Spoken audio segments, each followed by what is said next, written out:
Hello and welcome back to another episode, and this is part 2, the last ever episode for the World Cup.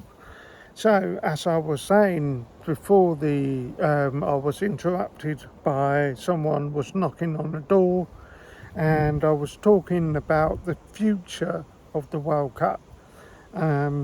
So yes, let's get into it. I'm drinking a glass of wine. It's Saturday night. This time last Saturday, England was playing against France in the third place playoff final, and we won 6-4. So yeah, it was a very, very good match, and it was entertaining match. I know there will be a lot of criticisms about why we lost in that semi-finals, but you know what, I'm just sort of like laid back and go like, you know what, we just have to improve, move on and improve. That's all we can do. So yes, if anyone's new to my channel, I want to say cheers and subscribe to my channel, like my channel, and any comments you'd like to ask, you can ask me any questions in the comments right down here or in any of my videos. I appreciate it. So yes, so the final, let's talk about the final. I know I probably mentioned it a little bit more in the last episode. There are a lot of rumours about why, well, there's a lot of conspiracy theories, to be honest, about why Argentina lost, because they said they might get a ban for 10 years because of that political banner. I don't want to mention it too much about it because I do have some Argentinian relatives through my brother's marriage, so I don't really want to go, why is that certain country is that country, why that country hates that country, so I don't want to go into it. But let's talk about the final. The final where I thought Spain absolutely deserves to win that final, and football won because they played it in the right way and they were a gentleman. I know there were a lot of little bust ups between the two sides. Argentina, yes, they need to work on their behaviour. Some of the scenes from that was absolutely shocking, ungentlemanlike. Yes, I know you lost the final. I know that you were on the brink of losing the World Cup. You had hopes of trying to win the World Cup again. And I'm like thinking, you know what? You just need to drink your meal back and say, you know what?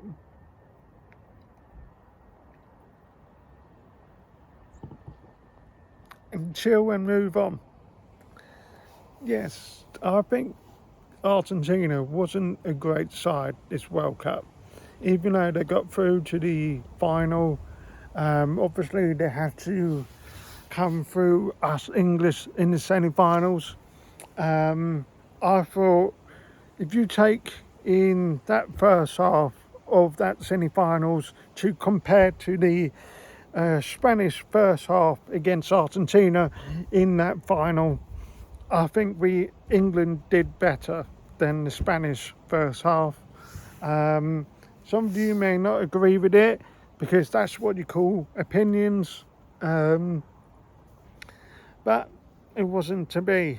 So yeah, we just have to chill and relax and say, you know what, we got the for England and the European teams, we have got the Euros 2028 coming up in a couple of years' time, and that is a home tournament for the UK and Ireland, and today they just confirmed the fixtures for where the venues are going to be, and that is really interesting to be, you know, like you got your Dublin stadiums and you got your well, if, you know, some people might say, well, why haven't you include Old Trafford or Liverpool Stadium?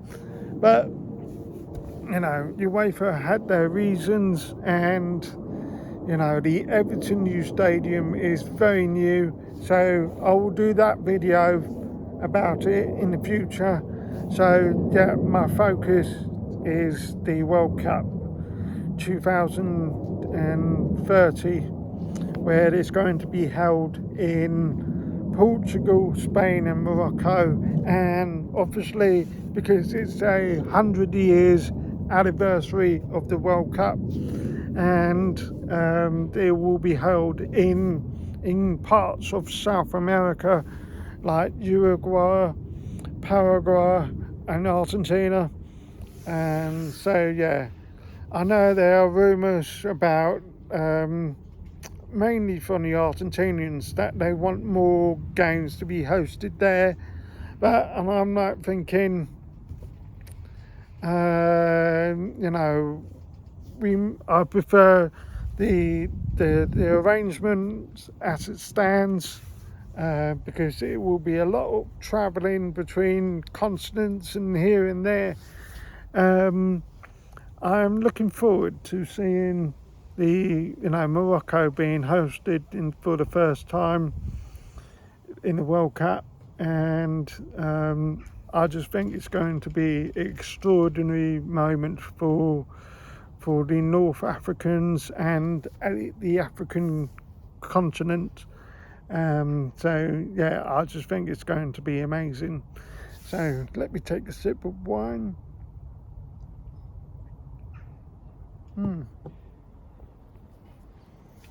So yeah, it will be another tournament where there will be a lot more hosting the tournament and a lot more travelling. You know, if you think back to the way England managed their recovery throughout the whole tournament, and some teams where they were based in America for their training, where they were, you know, their home effectively for 6 weeks. In 2030, it's going to be a very difficult logistics in terms of arrangements for fans and for teams and the football associations, and go, where do we want to be based? Where do we want to, you know, to try and limit our travels to? And but you know, that's 4 years time. So obviously teams like Brazil and England and other teams would have to try and qualify, and hopefully the teams that Thomas Tuchel has picked for this current, or well, the tournament's already over, will some of these players be playing in 2030? Obviously, you've seen and heard of the rumours of Cristiano Ronaldo. It could be his last tournament. I'm going to say I think it is his last tournament. Obviously, Neymar, Lionel Messi, yeah, it's probably their tournaments are over and possibly their careers are over. So I will say cheers to them all. And Kylian Mbappe, I think he may be playing for France then, but you know what, it's all up in the air at the moment, and it's 4 years time. England will have some young players coming through in the England ranks, and I just think it's going to be an interesting perspective for England. And obviously, hopefully, Mexico will be a lot more stronger then if they do qualify. I think Mexico are a great team. They may need one or two players coming through the ranks.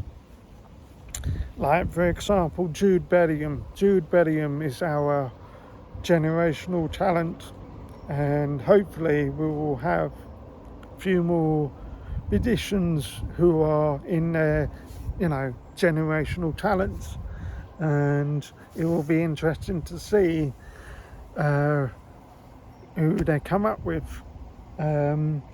Will Germany be stronger next time? Will Holland be stronger next time? Obviously, I wasn't that surprised about Germany, but I was shocked about Holland, or do you call it Netherlands? I thought the Netherlands would be, be like a favourite going deeper into the tournament, but it is what it is. So you just have to take it on the chin and learn from it and improve. So, yeah, as you probably can hear the dogs and people shouting in the background, but it is what it is. It's summer. So I'll take a sip of wine.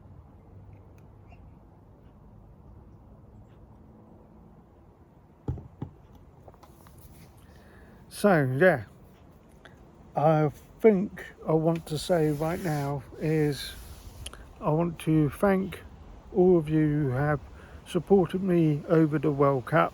It has been a very successful World Cup in terms of me doing my content creation, and just seeing a robin. I'll say hello to the robin bird. So yeah, it has been a very successful World Cup for me.